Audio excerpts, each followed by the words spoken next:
Hey, welcome everybody to another edition of 5 Questions With. I'm Randy Cothran, Managing Editor of the Spencer Daily Reporter.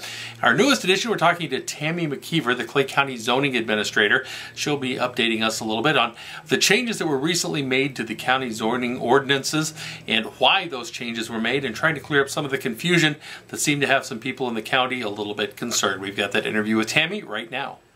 Well, Tammy, I want to thank you for taking the opportunity to join us this week on 5 Questions With. And obviously, you guys just went through a very strenuous process, I have to say, in terms of going through and updating the county zoning ordinances. And talk a little bit about why that process was necessary. Well, there was a number of reasons. First of all, we heard from the National Flood Insurance Program that Clay County was going to be required to participate in the National Flood Insurance Program in order to receive FEMA dollars in the future. A lot of times different counties have that ordinance within their zoning ordinance. So that was one reason. When we had Florida Light and Power approach us about a possible wind farm, we didn't really have anything in place to protect our residents, to either promote or protect our residents. So we decided this would be a good time to work on a wind turbine portion.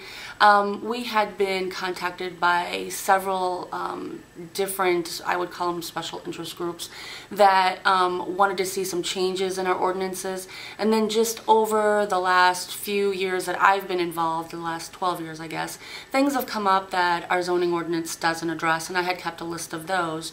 And then finally, I would say that with any ordinance or policy or procedure or whatever it may be, those should continually be looked at, and it was time for us to do a revision.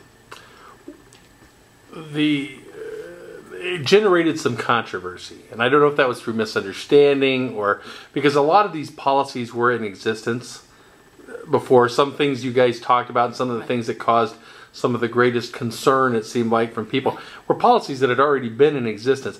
Were they not just being enforced thoroughly, or, I mean, were some of these things that people were concerned about not being enforced, or just things that had gotten kind of brushed under the rug or not thought about? Well, there was a lot of confusion, and a lot of different reasons for confusion, I think. First of all, we had groups of people who didn't realize that Clay County was zoned. And we've been zoned since the early 1960s. You know, there's always been zoning in place.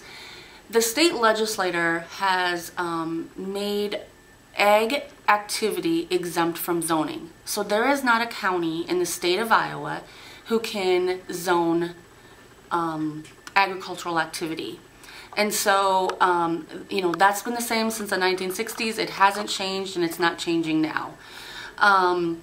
What's difficult about that is that you are then determining yourself if what you're doing is exempt or not.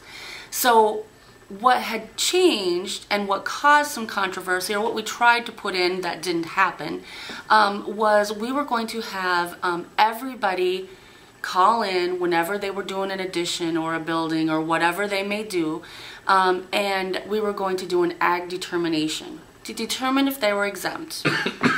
If they're exempt, that's all they do. I mean, they're done. If they're not, then they continue on with the zoning process. So I think some of the confusion came from, one, people who didn't even know we had zoning.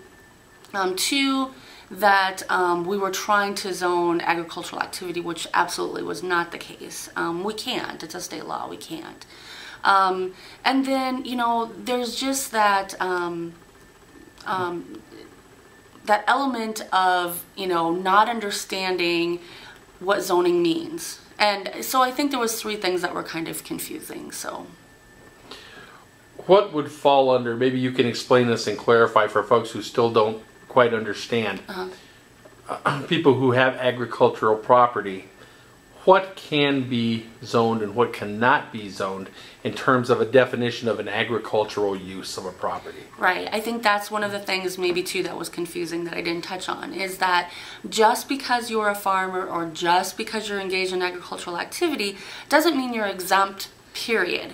It means that if you're doing something that is engaging in agricultural activity, then you're exempt. For example, if you're building a grain bin, if you're building a pole building that will be used for farming equipment, that will be used for hay, if you're building a farmhouse where you, as a farmer engaged in agricultural activity, are going to live, those things are all exempt.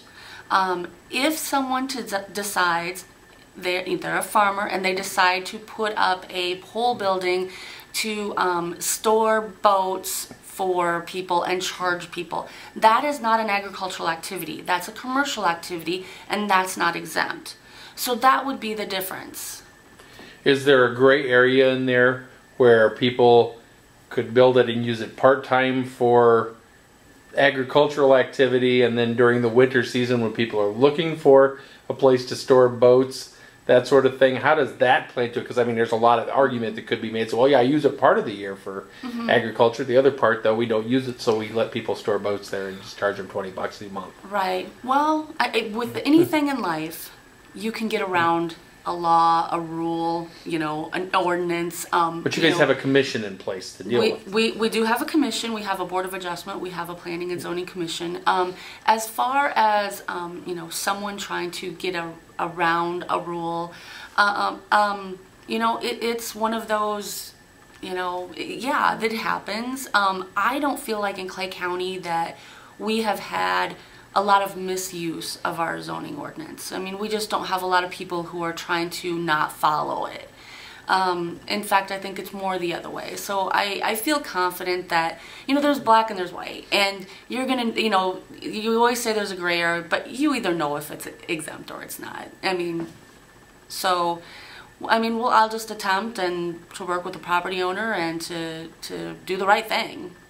You guys had 3 different readings on this, and some issues go right through when you have 3 readings and there's never a question on it.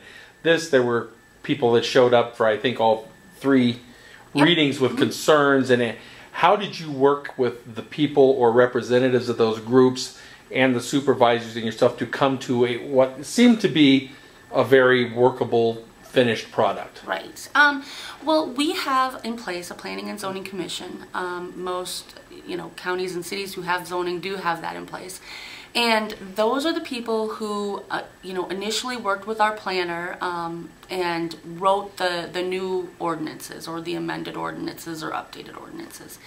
And when they came to the Board of Supervisors and the public was, you know, had concerns or questions or comments, or we then took that back to the Planning and Zoning Commission. The Board of Supervisors sent it back to the Planning and Zoning Commission, and we met with those people and tried to go through, you know, what their concerns were and to address those concerns and to make those changes.